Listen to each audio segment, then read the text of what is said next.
Take a breath with me for a second and consider something strange. There is a type of person who doesn't quite belong to the tribe anymore, but hasn't abandoned it either. He knows the language of belief. He understands the rituals. He remembers the songs. But something inside him has shifted. He is no longer fully inside the walls.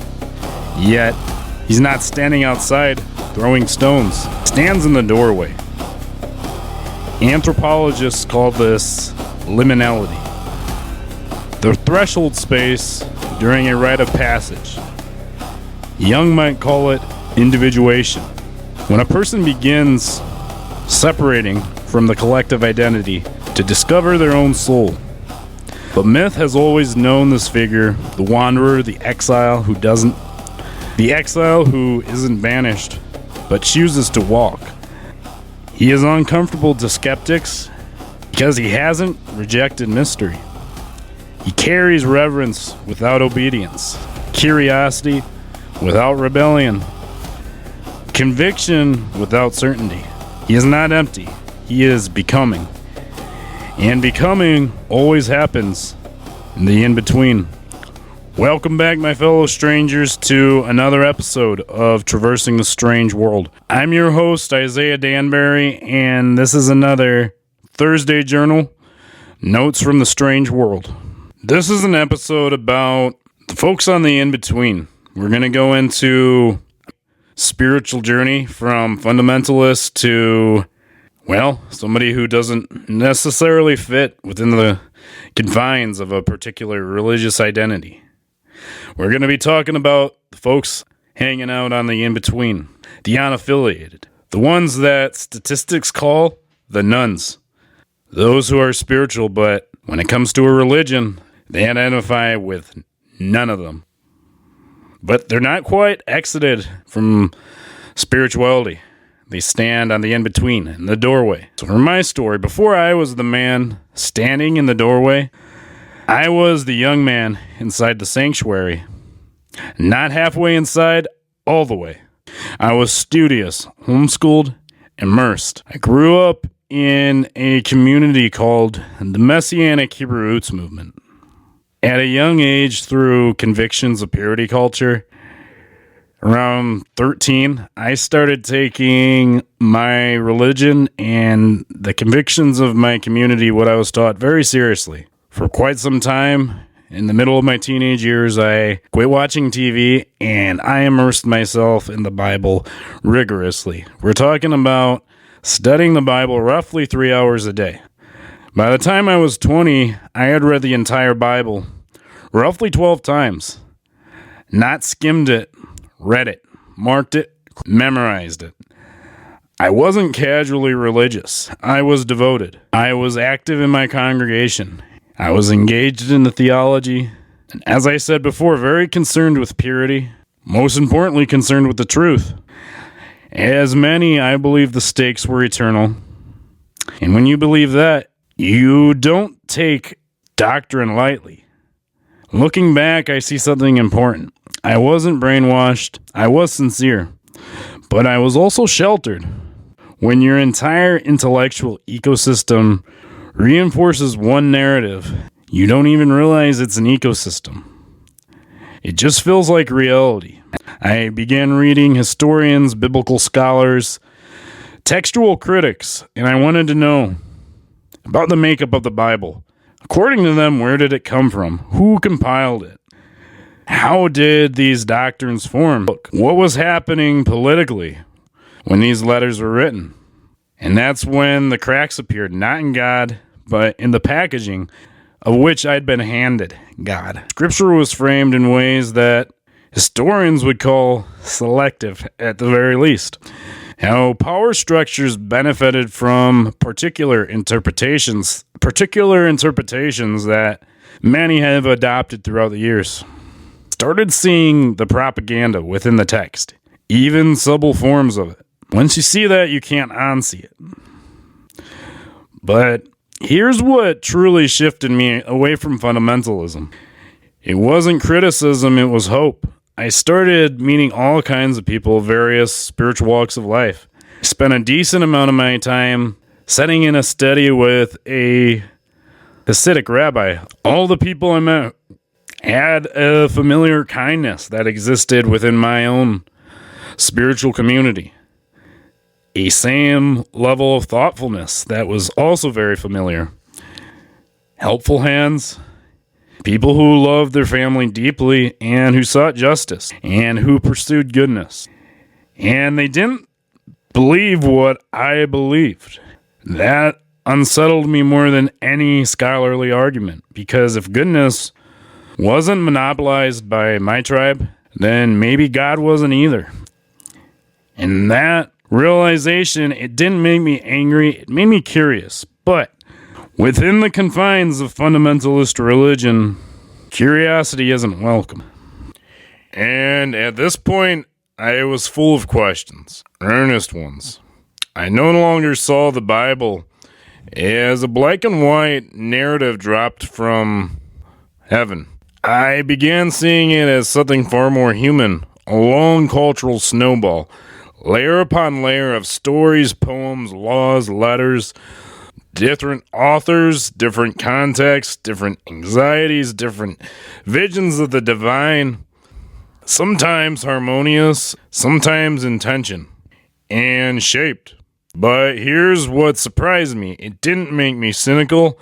As I said before, it made me all the more curious, because if that was true of the religion I inherited, then it was probably true of most religions. Not pristine downloads, but inherited attempts. Human attempts to name the sublime. And yet, I never doubted the religious experience itself. Human consciousness still amazes me. We are, as far as we know, the only creatures who can reflect on our own existence. We build telescopes to look outward and microscopes to look inward. We create symphonies, we write epics, we map the genome, we split the atom, we dream, and in those dreams, symbols emerge, archetypes emerge, lessons emerge. Why do certain ideas grip humanity and refuse to let go? At this stage in my life, I had prayed with Christians, I had prayed with Orthodox Jews, I had broken bread and discussed faith with Muslims, and I had meditated with Buddhists. And when I looked into their eyes, I saw brothers, the same hope, the same refusal to collapse into nihilism. Brothers are rising towards something higher, resisting the void, resisting despair, taking joy in our suffering, fellow strangers in a strange land, looking for a promised land. And I began to wonder, maybe the texts we inherited weren't simply handed down intact from heaven. Maybe they were reflections of this complicated consciousness we share. Strange self-aware species trying to make sense of the universe, trying to articulate the sublime, trying to give language to the depth that moves us.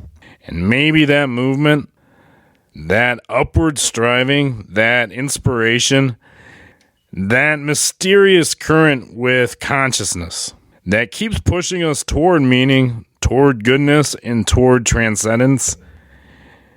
I think that's where I began to find God. Not in something rigid, not in certainty, but in the striving itself, in the evolution of thought, in the fire of inspiration, in the shared human refusal to be swallowed by nothingness. There's something profoundly grounding about admitting, I don't know, not in a cynical way, but in a reverent way. I don't know the total structure of reality. I don't know the final shape of truth. I don't know how consciousness fully emerges from matter. There is much that I do not know, but deep down at my core, I do believe in some sort of divine principle, karmic order, an animating force behind the movement of the universe, the great mover. And I do believe there is something behind prayer. It's important where we direct our conscious waking thoughts. There's something sacred about this conscious human experience. Therefore, the basis of my morality, what I consider wise and foolish. Wise is to add to the well-being of man, and foolishness is to diminish that. And I think this is part of a growing trend outside of my personal story. People who, when they take surveys about religious belief, they put that they identify as spiritual, but they don't identify with a particular religion. There's a growing number of people who don't check the religious box anymore. They're called the nuns. Research from organizations like the Pew Research Center has shown that over the past few decades, institutional religious affiliation has steadily declined in the United States. And some see that as collapse, moral decay, loss of order, spiritual confusion. But I'm not convinced that's the whole story. Because when I talk to people in that space, I don't hear nihilism. I hear exhaustion. Exhaustion with politicized pulpits. Exhaustion with fear rhetoric. Exhaustion with certainty that leaves no room for questions. And what often replaces that exhaustion isn't apathy. It's curiosity. People are still meditating. They're still reading ancient texts. They're still exploring the consciousness. Still asking what happens after death. Still wondering what love is and how to love. Still wrestling with meaning and wrestling with God. The hunger hasn't disappeared. However, the containers are starting to. Maybe what we're witnessing isn't the death of religion, but the refinement of it. This could very well be maturity. Because questioning isn't the opposite of faith, it's often the purification of it.